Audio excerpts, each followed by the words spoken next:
মানে কেউ দেখছো কিছু? স্যার করতেছি স্যার আস্তে আস্তে। তাই আস্তে আস্তেই করো, কিন্তু তোমাদের কিন্তু ডেডলাইন মানে টাইম কিন্তু আর বেশি দিন নেই। একটু নাহলে মানে স্যার শীতের ভিতরে স্যার স্পিড বেড়ে যাবে। অ্যাসাইনমেন্টটা কোন জায়গায় সাবমিট করব? তার একটা অ্যাসাইনমেন্ট স্যার আপলোড করে দেন, মানে ক্রিয়েট করে দেন, মনে হচ্ছে যেন সাবমিট করি। সাবমিট করবো, আচ্ছা আচ্ছা, ঠিক আছে। আমি নিজেও অত এক্সপার্ট না এটা, এখানে তো এরকম ক্লাস কখনো নিইনি। তোমাদের থেকেই হয়তো আস্তে আস্তে শিখতে হবে। তো কিভাবে কি করতে হয়, মানে কিভাবে এটা আপলোড করতে হয়, যে রুম এটা মনে হয় একটা ফোল্ডার ক্রিয়েট করতে হয় নাকি? স্যার ওখানে ক্লাস ওয়ার্ক নামের একটা অপশন আছে হুম। স্যার, ওখানে গিয়ে ক্রিয়েট দিলেই স্যার অপশন আসবে অ্যাসাইনমেন্টের। অ্যাসাইনমেন্টের, হ্যাঁ অ্যাসাইনমেন্টের ওইখানে আমি ওইটা করলে তোমরা সাবমিট, এখানেই সাবমিট করে দেবে তাই তো? জি স্যার, ওখানে একটা অপশন দেওয়ার পর ওখানে স্যার আমরা সাবমিট করতে পারবো।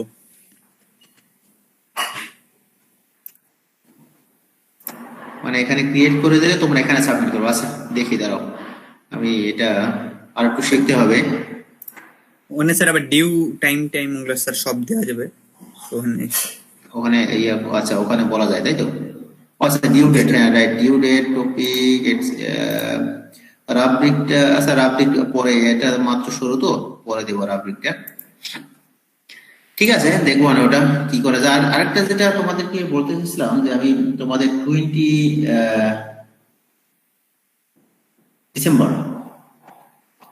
ডিসেম্বরে একটা নেবো, ক্লাস টেস্ট নেবো। স্যার তোমাদের বন্ধ কবে থেকে, কত তারিখ থেকে বলো তো? স্যার শুনতেছি তো স্যার ডিসেম্বরের লাস্ট উইক, অনেকে বলতেছে স্যার 23 তারিখ, আবার লাস্ট উইক বলতে মনে করেন স্যার অনেকে বলছে 20 তারিখ থেকে। এখনো স্যার অফিসিয়াল কোনো নোটিশ দেয়নি।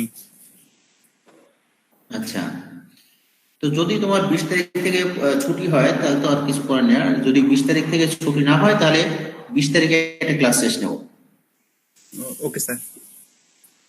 মানে এই যে নেক্সট উইকের পরের উইক, মানে এই সিলেবাসটা যে কি হবে? কামিং সানডে আসতেছে তার পরের সানডে। সিলেবাসটা স্যার কি হবে? সিলেবাসটা দেবো একটু, দাঁড়াও আগে ইয়েটা কনফার্ম করে নি, তারপর এটা সিলেবাসটা তোমাদের দিয়ে দেবো। সিলেবাস হয়তো প্রথম 3 লেকচার থাকবে, 3 বা 4 লেকচার। তোমরা যদি অ্যাসাইনমেন্ট করে ফেলছো এখন তো আর কোনো ব্যাপারই না, তোমাদের ফাইনাল পরীক্ষা মনে হয় নেওয়া যায় নাকি? আচ্ছা, তো আজকে আরেকটা তোমাদের ইয়ার উপরে একটা ক্লাস, অনেকটা টর্শনের উপরে একটা প্রবলেম, ছোট একটা তো আজকে এই শেষ করার প্ল্যান ছিল, কিন্তু ওই সেকশনে যেহেতু শেষ করতে পারিনি, নেক্সট উইকে মানে সানডেতে এটা শেষ করে দেবো টপিক্সটা। তারপরে আমি হয়তো আরেকটা টপিক্স পড়াতে পারি, pressure vessel, thin wall pressure vessel. Thin wall pressure vessels কি আমি পড়াইছি তোমাদের? মনে হয় না নাকি? স্যার পড়াইছিলেন স্যার। আমি পড়াইছি। আচ্ছা, তাহলে তো তোমাদের মোটামুটি শেষের দিকেই বলা যায়। এনিওয়ে, তো দেখি, আর না হলে পরে আবার নেব, তোমার এটাই কি বলে, মানে ওই ক্লাসগুলোর মানে ফিডব্যাক নেব তোমাদের কাছ থেকে। তো আজকে আমি শুরু করি, যে সেটা হচ্ছে helical spring, the new topics, helical spring. Can you see the slide?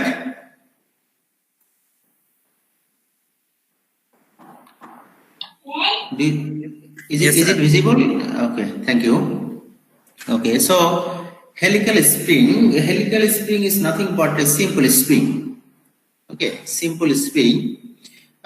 We know what is a spring. A spring is made of a wire or a small diameter rod pointing to a cylinder. That is a spring, and in this case, we'll call it as helical spring. Okay, so in this class we will learn how to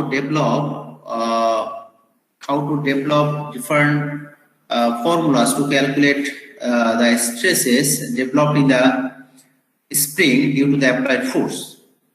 Okay, we will develop similar to the torsional formula. In the torsional classes, we have learned how to develop some torsional formulas for different different cross section, different types of loads, etc.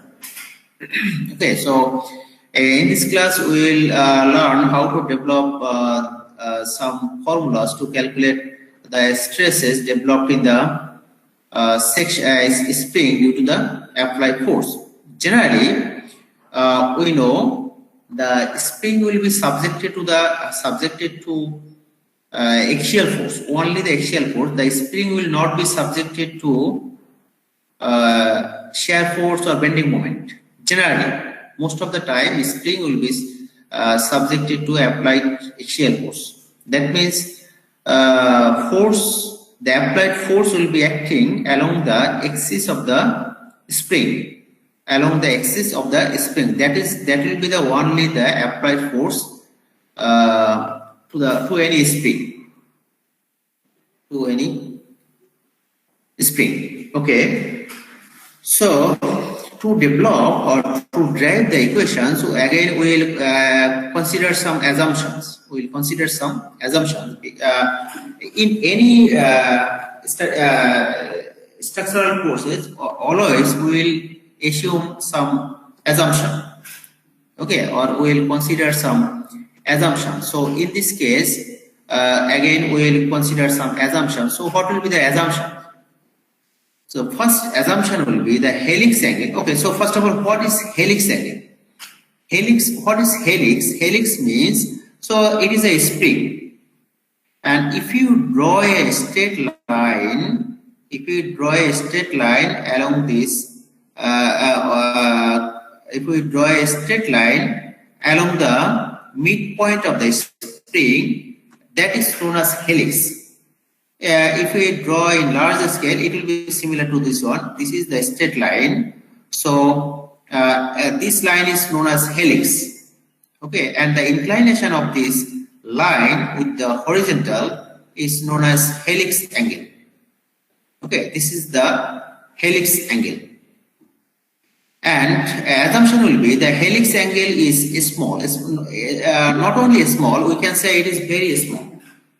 The helix angle is small, very small, so that any coil of the spring may be considered. Coil means the complete circle.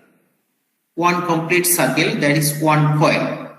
Any coil of the spring may be considered as lying approximately in a plane perpendicular to the axis of the spring. That means, if we consider this angle is very small, and then we can assume that this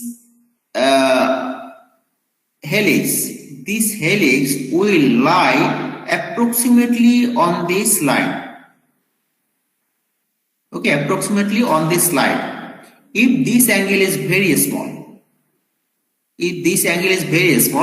then you can assume that this helix lie approximately on this line. So if we consider one coil, and if this angle is very small, so we can assume that one coil will lie on a plane perpendicular to the axis of the. This is the axis of the spring. So the plane perpendicular to the axis of the axis will be along this line, right? Along this direction. So as this angle is very small, so we can assume that this coil will lie on a plane perpendicular to this axis of the spring. That is the assumption. So is it clear to everybody? Is it clear to everybody? What is the assumption? Are you hearing, or are you? Yes, sir. Okay. So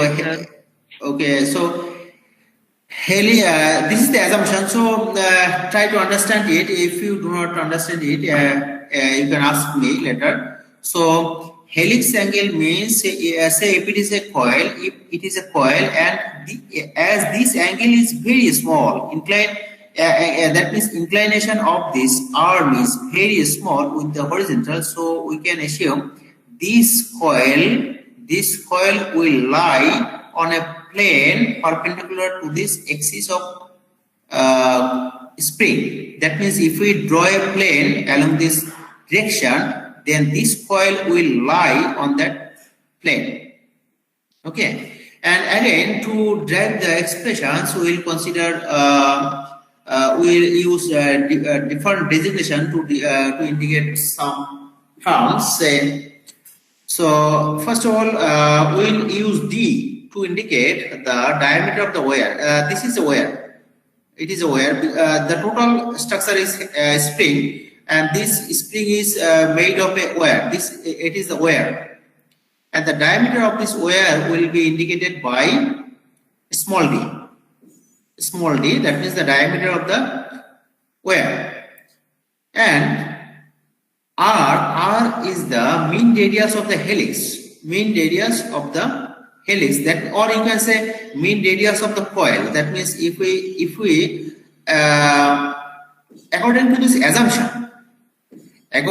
assumption, we can it will be actually this part, that part, they will be closely spaced. That means we can assume this one is just over this one is just over this one. Okay, there will be no gap according to this assumption.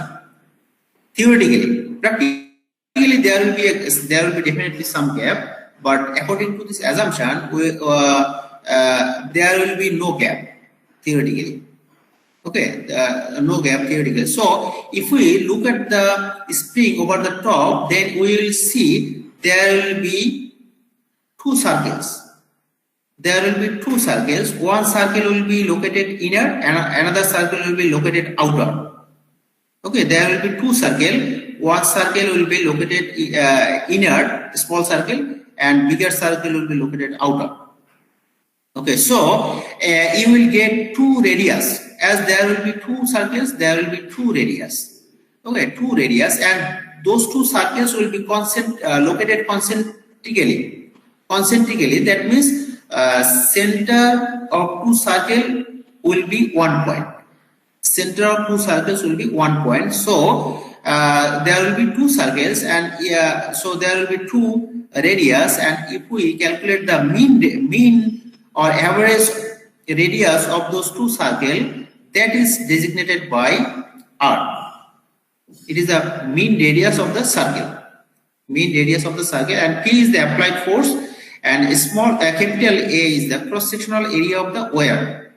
It is not the cross-sectional area of the spring. It is the cross-sectional area of the wire. That means if we cut this wire at anywhere, the cross-sectional area will be designated by capital A.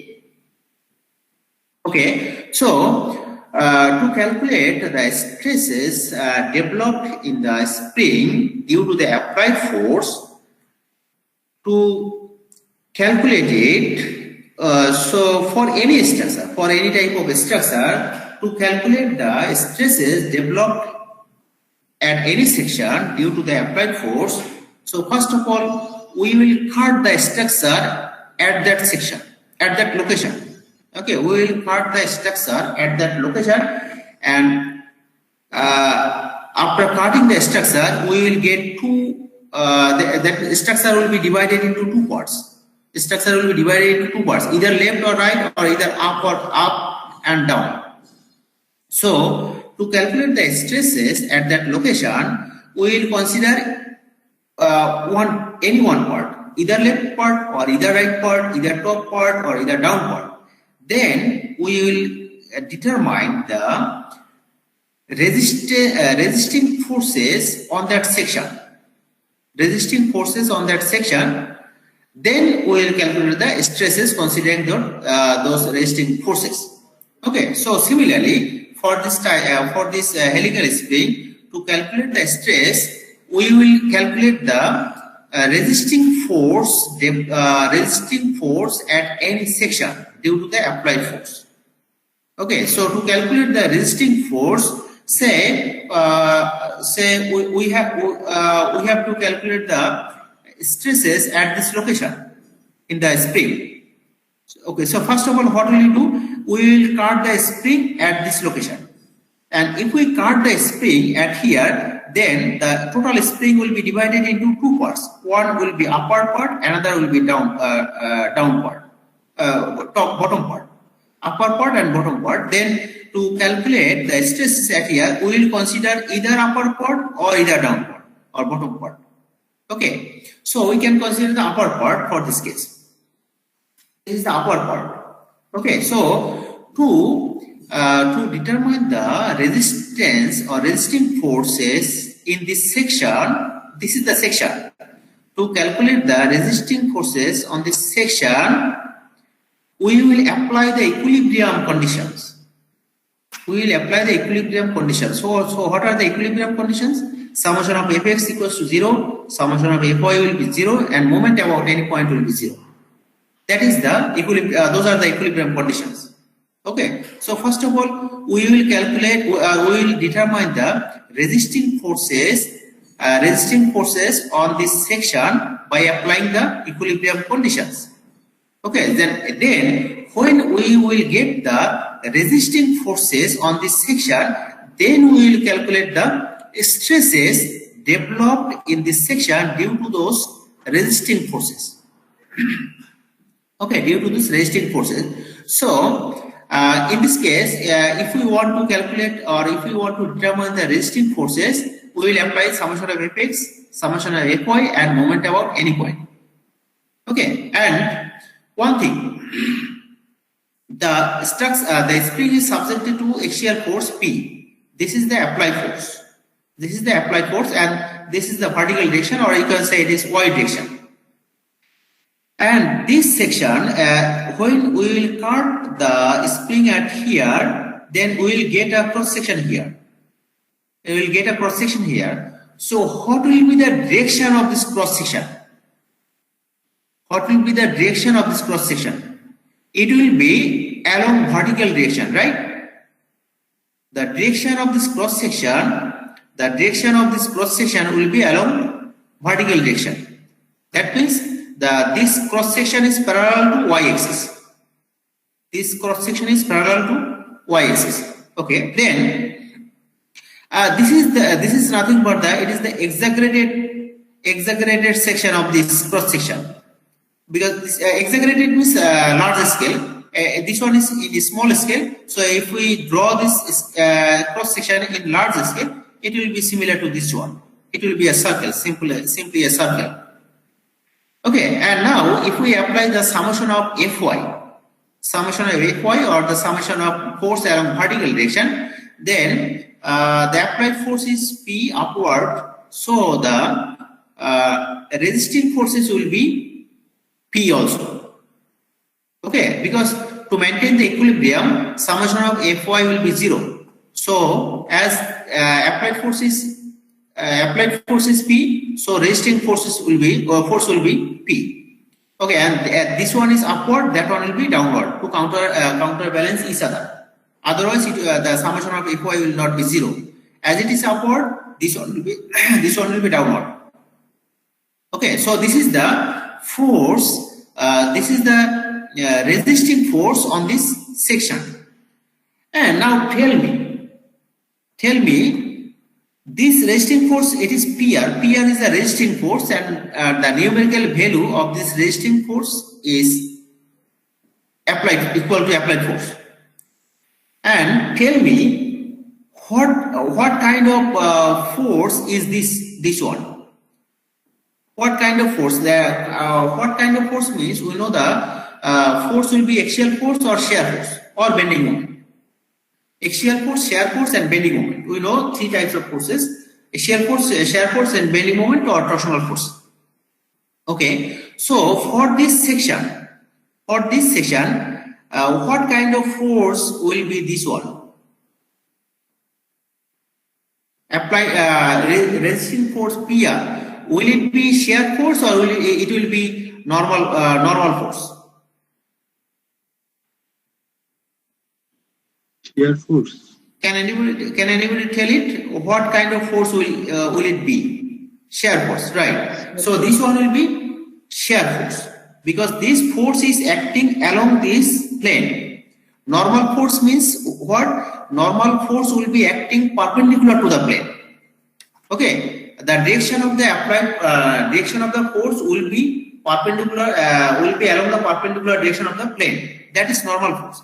But the direction of this resisting force is along the direction of the plane. Along the direction of the plane. So this force is shear force. Okay, so we have got one resisting force, one resisting force, that is PR, and this force is shear force, and this force is acting along y direction.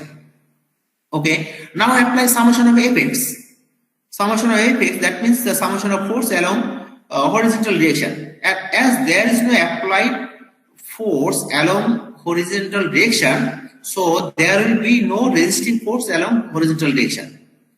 Okay, so this force is subjected to one horizontal shear force along y direction and no shear force along horizontal direction.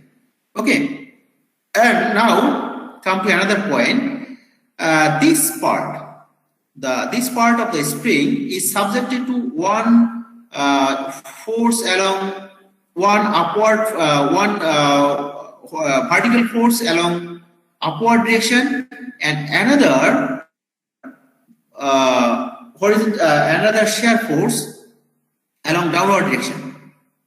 Okay, one force along upward direction, another force along downward directions, and these two forces are numerically equal.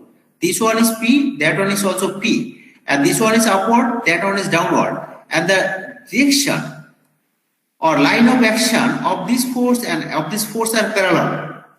Because this one is going to upward, that one is going to downward vertically, so the line of action of this force and line of action of these forces are parallel to each other. So what will you do? What will be happen? One torsional force or one couple will be developed here. Okay, one couple will be developed here because when any couple will be developed, if the structure is subjected to two equal, numerically equal but opposite, numerically equal and opposite, that means if any structure is subjected to two numerically equal but opposite forces, then a couple will be developed in that structure. Okay, couple will be developed in that structure. So this force and that force are numerically equal but opposite. So these forces will create a couple. These forces will create a couple, and the value of the couple will be P into distance. P into distance. Distance is R. So the numerical value of the couple will be PR. Okay, so this is the applied couple. This is the applied couple. So if we apply the summation of moment, definitely this applied couple will be resisted by this section. Okay, so the couple resisted by this section will be also PR. And as the applied couple is along clockwise direction, so the resisting couple will be anti-clockwise direction. That's why it is anti-clockwise direction. Okay, and is there any other force, any other forces acting on the section? No, these forces will be acting under two forces. This section will be acting under two forces. One is horizontal forces, another shear force, another one is couple or torsion. Okay, so this section will resist two types of forces. One is shear force, another one is torsional force. Okay, so as it is a shear force, so shear stress will be developed in this section, and as this section is subjected to a torsional force, so another shear force will be developed on this section, because we know due to the torsional force, shear stress will be developed at any section in the section. Okay, shear stress will be developed one type of shear stress will be developed due to the shear force, and another type of shear stress will be developed due to this torsional force. Okay, due to this torsional force. And if we assume that the shear stress developed by this shear force is tau 1. Okay, so the shear stress developed by the shear force is indicated by tau 1, and the shear stress developed by this torsional force is indicated by tau 2. Okay, tau 1 and tau 2. Tau 1 is the shear stress developed by the shear force, and tau 2 is the shear stress developed by the torsional force. Okay, developed by the torsional force. Okay, so if we ignore the deformation of this section due to the shear force, if we ignore the deformation of this section due to the shear force, then what will be the shear stress due to the tau 1 due to the shear force? It will be nothing but shear force divided by shear area. Shear force divided by shear area if we ignore the large deformation. If we ignore the large deformation, that means the structure, the material is within elastic limit. Elastic limit means stress and strain are proportional to each other. In that case, the shear stress will be shear force divided by shear area. Shear force is P, and shear area, that means the cross-sectional area of the wire. So that is the shear force due to the shear stress due to the shear force, and the shear stress due to the torsion is T rho by J. And if we want to calculate the maximum shear stress due to that torque, in that case it will be Tc by J. C is the radius of the structure, or in this case the radius of this wire. Okay, so the shear force is acting downward, so the shear stress tau 1 will be acting downward. Okay, and the value of tau 1 will be same at anywhere in the section. Value of the tau 1 will be same at anywhere in the section, and its direction will be along the vertical direction. At anywhere in the section. Okay, but the direction of the numerical value, the value of the shear stress due to the torque will not be same at its location, because the equation is T rho by J. So the shear stress depends on the location of the point from the center of rotation. So it will vary point to point, and the maximum value will be Tc by J. That means C is the radius of the structure, or radius of the wire in this case. Okay, and so the maximum shear stress due to the torque will be at this location and at this location. That means along the perimeter. The maximum value of the shear stress due to the torque will be developed at the outer surface. Okay, and in this case, the shear stress will be upward, and this one will be at this location. Shear stress will be downward, because this one is what? It is the resisting torque, right? So this resisting torque will be developed by this shear stress. Okay, the resisting torque is anti-clockwise, so this stress will be such that the torque developed by this stress will be anti-clockwise. Okay, because the resisting torque is anti-clockwise, so it will be along this direction, because this one is upward, that one is downward, that this stress and that stress will create a torque, anti-clockwise torque. And if you put downward and if you put upward, then it will create clockwise torque. But this one is anti-clockwise torque, so this one will be upward, that one will be downward. Okay, and at any other location, say if we consider one point A, at this location, the direction of this tau 2 Tau 2, that means the shear stress due to the torque. Direction of this torque will be perpendicular to this radial line. Perpendicular to this radial line. It will not be along. It will not be along y direction. Okay. So in this case, so the resultant shear stress at this location will be smaller compared to this one, because at this location the direction of this tau 1 is downward and direction of this tau 2 is also downward, so resultant will be this one, tau 1 plus tau 2, but at this location one is upward and another one is downward, so resultant will be difference of these two stresses. Okay, so but basically we are interested to calculate the maximum shear stress. Okay, we are interested to calculate the maximum shear stress. So maximum shear stress will be developed at this location, and its value will be tau 1 plus tau 2. So that is T. T is the maximum shear stress.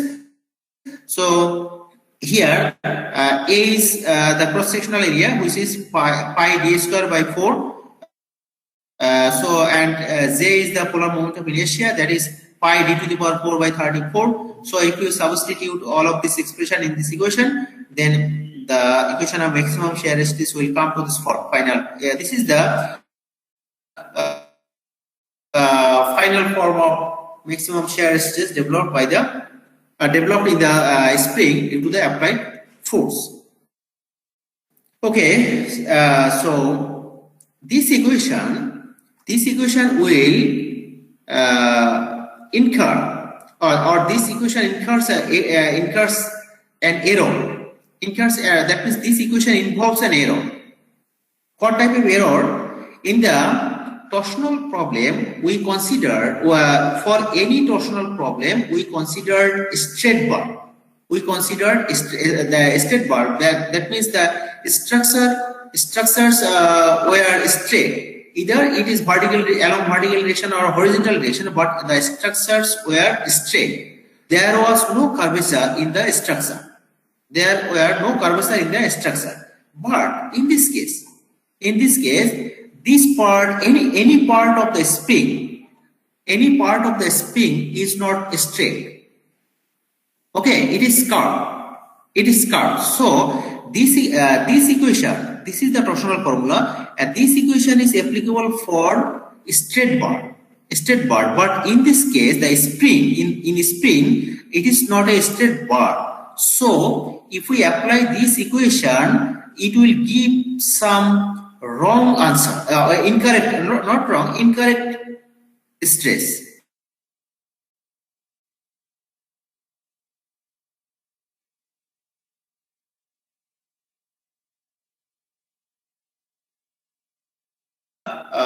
Maximum shear stress considering the curvature of the spring. So if we consider a straight bar, say it is a straight bar, and if we consider two lines, straight lines, one straight line is AB, another straight line is CD. One straight line is AB, another straight line is CD. And AB, this line was here before applying the torque. This bar is subjected to a torque. Before applying the torque, this line was here, that line was here. But after applying this torque, this point has been shifted here. Sorry, this B point has been shifted here, and this D point has been shifted here. Okay, so there will be a deformation, and this deformation is due to the torsional force. So we can say this is the torsional deformation. And as it is a circle, so we can say this deformation these deformations are same, numerically same, and the deformation is ds, the torsional deformation. So what is the shearing strain? Shearing strain is the angle. That means this line has come to here, so there will be an angle. This AB line was here, but now this AB line will be along this direction. Okay, so there will be a angle. That angle is known as shearing strain. So as it is as it is the sharing deformation and it is the length, so this angle will be angle means tan theta. Tan theta equals to hypotenuse by perpendicular by base. So perpendicular is this one, that is ds, and base is length is L. So this is the sharing strain. Okay, sharing strain. So sharing strain is what? Sharing deformation by initial length. Sharing deformation by initial length. So this is the sharing strain for a straight bar. But if it is curved bar, so initially there is a curved line AB and there is another line CD. This line is located at the inner side and CD is located at the outer side.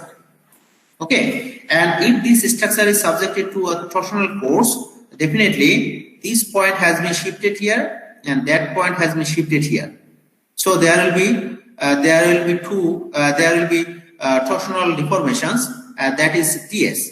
And as it is a circle, so this torsional deformation and this torsional deformation will be numerically same. But to calculate the sharing strain, at this location, we have to divide this sharing deformation by this initial length, and to calculate the sharing strain at this location, we have to divide this sharing deformation by this length. Okay, so for this figure, AB line is located at the inner side, CD is located at the outer side, so the length of AB will be smaller than the length of CD. Okay, length of AB is smaller and length of CD is bigger. So the strain is nothing but deformation by length. So as the length is small here, so strain will be bigger here, and as the length is bigger here, so strain will be here, smaller here. Okay, that means at inner location, strains are bigger or larger, and outer location strains are smaller. And we know stress is proportional to strain. Stress is proportional to strain. So as the strain is bigger here, so stress will be bigger here. And as the strain is smaller here, so stress will be smaller here. Okay, so the maximum stress will be developed at this location. And one author, A.M. Hoyle, he has developed an equation to calculate the maximum shear stress considering the curvature. Considering this curvature, and the equation of maximum shear stress is this one. So in this equation, there is a new term which is M. P is similar to the previous one, applied force. R is the mean radius. It is similar to the previous one. D is the diameter of the wire. That is also similar to the previous one, but the new term is M. Okay, M is what? M is 2R by D. 2R means R is the mean radius. 2R, so we can say it is the mean diameter, and small d is the diameter of the wire. So M is the ratio of the mean spring diameter to wire diameter. Okay, this one is the spring diameter and small d is the wire diameter, and this ratio is known as M. So from this equation we can calculate the value of maximum shear stress considering the curvature of the structure, curvature of the spring. And then what will be the deflection of the spring due to the applied force, axial force. And again, to develop the equation to calculate, equation for calculating the deflection, we will consider two assumptions. One assumption is the deformation is due to torsion only. Okay, that deformation will be only due to torsion. And another assumption is all the spring is resist except the small length dl. That means if we consider a small segment of the spring and we will assume all other parts of the spring is rigid. all other part of the spring is rigid. That means due to this applied force, no deformation will be developed or no deformation will be happened in this spring. No deformation will be happened in this part. Deformation will be happened only in this part. That means this part is only deformable, and all other parts are rigid, completely rigid. That means no deformation will be occurred in the other section except DL.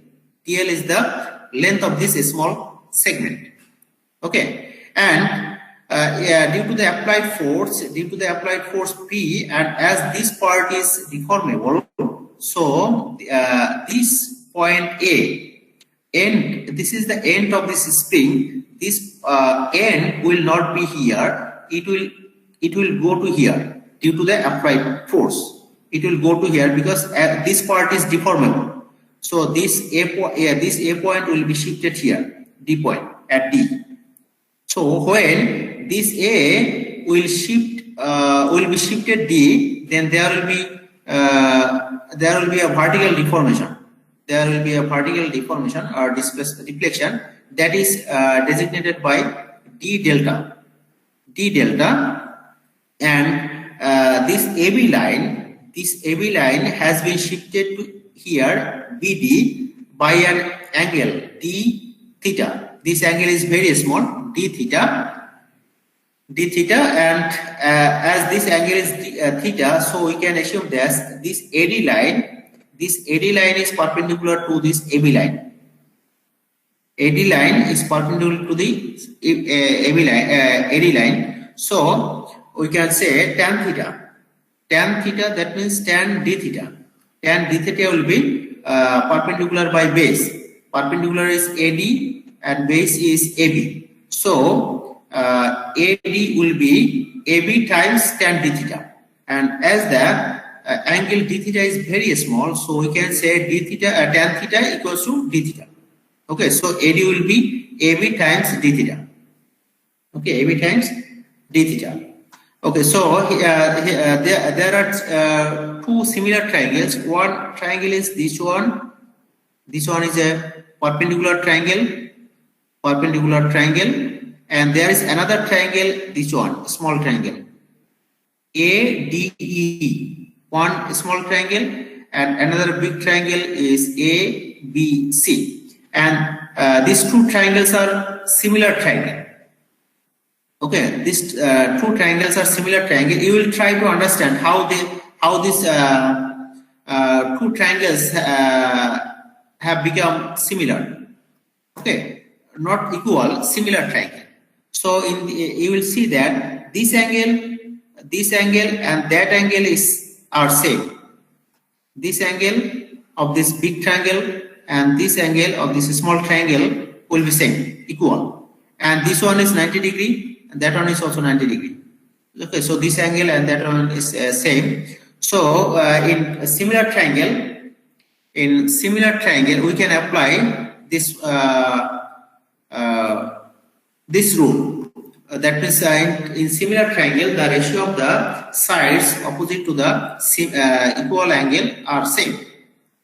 Okay, so the opposite of this side is AE. Opposite side of this small angle is AE, and opposite side of this small angle is CB. That means we can say AE by CB equals, this one is 90 degree, that one is also 90 degree. It will be AD by AB. Okay, so after solving, this AE is nothing but D delta. So D delta will be R D theta.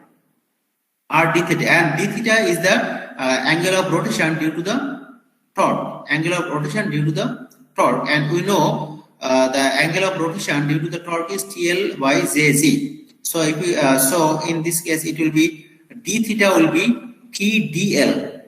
Okay, L means the length of the segment. So here length of the segment is DL and JZ, and substitute here. So the small deformation D delta will be this one. So okay, so this is the vertical deformation for this small segment. So what will be the total deformation considering the full length of the spring. Full length of the spring. In that case, we have to integrate this equation. We have to integrate. If we integrate this equation, then we will get the total deformation for the full spring. Okay, full spring, and then that equation will be P R square L by JJ. So what is L? L is the total length of the spring. Total length of the spring. So if the spring has n number of coils, n number of coils means n number of full circle. N number of full circle. So we know the length of one circle is twice pi r. That means the perimeter of a circle. Okay, twice pi r. That is the perimeter of a circle. And as there are n number of coils, so the total perimeter will be twice pi r n. And that is the total length of the total perimeter means total length of the spring. Okay, so that is the L. And J is the polar moment of inertia, which is pi d to the power 4 by 32. So if we substitute this equation, these relationships in this equation, then the total deflection equation of total deflection is this one. Okay, and here n is the number of coil. L is the number of coil, and so this is the deformation along the vertical direction due to the torsion. And as we have seen in the previous topics, that any section is subjected to two types of forces. One is torsional force, another one is shear force. So this is the deformation due to the torsional force, and what will be the deformation due to the shear force? That is what it is. The deformation due to applied force is PL over AE. Okay, PL over AE, or E means the moment of modulus of elasticity, and in this case, as the force is shear force, so it will be the Z. That means shear rigidity. Okay, or modulus of shear rigidity. So it is PL over AE. So this is the deflection due to the or the elongation due to the shear force. So the total elongation will be this one plus that one. Okay, no more today. And do you have any question? Sir, Any question? এখানে তো axial force তো দুই পাশে apply হচ্ছে না। বলো তো কোনখানে কথা বলতে চাচ্ছ তুমি? স্যার এখানে? চিত্রের মধ্যে আগে একটা চিত্র দেখাইছিলেন এর আগে। হ্যাঁ, এর মধ্যে পি এর দুইটা ডিরেকশন আছে না, পি এর এক্সিয়াল ফোর্স। তো তাহলে আমি ক্রস সেকশনে তাহলে দুই দিকে ডিরেকশনটা হতো না?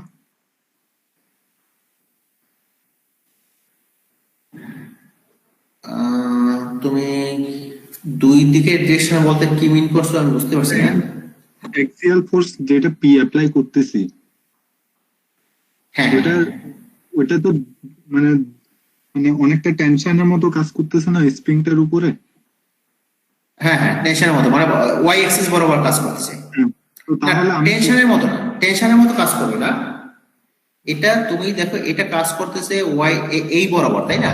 এখন তুমি যখনই কাটো না কেন, যেখান থেকেই কাটো না কেন, সেকশনটা এই যে সেকশন, এই সেকশনটা কিন্তু এই সেকশনটার ডিরেকশনটা কোন দিকে হবে বলো তো? এই সেকশনটা কি একবার ওয়াই বরাবর হবে না? ওয়াই বরাবর স্যার, এটা কি আপওয়ার্ড হবে নাকি ডাউনওয়ার্ড হবে? না, সেকশন তো আপওয়ার্ড ডাউনওয়ার্ড হবে না, সেকশনের ডিরেকশনটা কোন দিকে হবে আমি সেটা বলছি। মানে এটা একটা প্লেন, তাই তো? ওয়াই অ্যাক্সিস বরাবর। হ্যাঁ, এই বরাবর হবে। তো এখন তোমার কাজ হচ্ছে এই সেকশনের, মানে এই যে তুমি একটা প্লেন বলতে পারো, তাই তো? সেকশন মানে একটা প্লেন। এই প্লেনের উপরে তুমি অ্যাপ্লাই করবে summation of F X F Y moment. ঠিক আছে, summation of F X F Y moment. তো তুমি এখানে এফ এক্স এফ ওয়াই মানে কি, তুমি একটা অ্যাপ্লাই করবা summation of force along the plane, summation of force perpendicular to the plane and moment. Sir বুঝতে পারছো তাহলে সামেশন অফ ফোর্স? হ্যাঁ বলো। স্যার তাহলে ক্রস সেকশন বরাবর ওই যে আমি বলতে চাচ্ছি এখানে পিআর যে শিয়ার ফোর্স যেটা কাজ করতেছে, শিয়ার ফোর্স হ্যাঁ। এখানে শুধু পি আসবে, কারণ আমার অ্যাক্সিয়াল ফোর্স পি আছে ঠিক আছে, কিন্তু ওইটা আপওয়ার্ড, কিন্তু ওখানে আগের চিত্রে যেটা দেখলাম ওখানের মধ্যে মানে আমার পি এর ডিরেকশন দুই দিকে দুইটা আছে। ও আচ্ছা, এইটা হ্যাঁ হ্যাঁ এটা তো মানে তোমার ব্যালেন্সিং। আমি যখনই ধরো এখানে আমি স্ট্রেস কি অবস্থা সেটা আমি বের করবো। তো হুম, যখনই আমি এই পয়েন্টের স্ট্রেস বের করবো তখন আমি এখান থেকে কেটে ফেলবো স্ট্রাকচারটাকে। হুম, কাটার পরে তুমি একটা পার্ট কনসিডার করবা, তো হয় আপার হুম, পার্ট অথবা লোয়ার পার্ট। আচ্ছা তুমি আচ্ছা যেটা বলছিলা, তুমি যদি ডাউন, তুমি তো বলতেছিলে এইটার কথা তাই তো? হ্যাঁ হ্যাঁ হ্যাঁ এইটার কথা, কিন্তু এইটা যখনই কাটবা তখন কিন্তু এইখান থেকে যখনই কাটবা তখন এই পাশে একটা সেকশন, এখানে একটা সেকশন, হ্যাঁ হ্যাঁ এই পাশের সেকশনে আসবে এটা। আচ্ছা আচ্ছা তো তুমি যে কোনো একটা পার্ট কনসিডার করবা। ইয়েস স্যার ইয়েস স্যার তুমি যেমন ওই যে শেয়ার ফোর্স বেন্ডিং মোমেন্ট যখন ড্র করছো তখন দেখো কাটার পরে হয় তুমি ডান পাশের হয় অথবা left বাম পাশে, side মানে অথবা দুইটা right সেকশনে এক পাশের নিচের দিকে থাকবে, এক পাশের যে ডিরেকশনে থাকবে, অন্য পাশে একই ভ্যালু থাকবে, জাস্ট অপোজিট ডিরেকশনে। ইয়েস স্যার ইয়েস আচ্ছা, আর কোনো স্যার কোশ্চেন?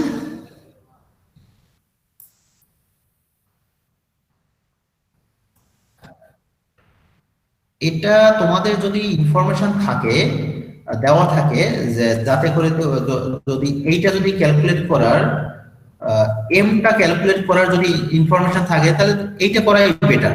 এটা হচ্ছে মোর একুরেট এটার থেকে। এটা হচ্ছে তোমার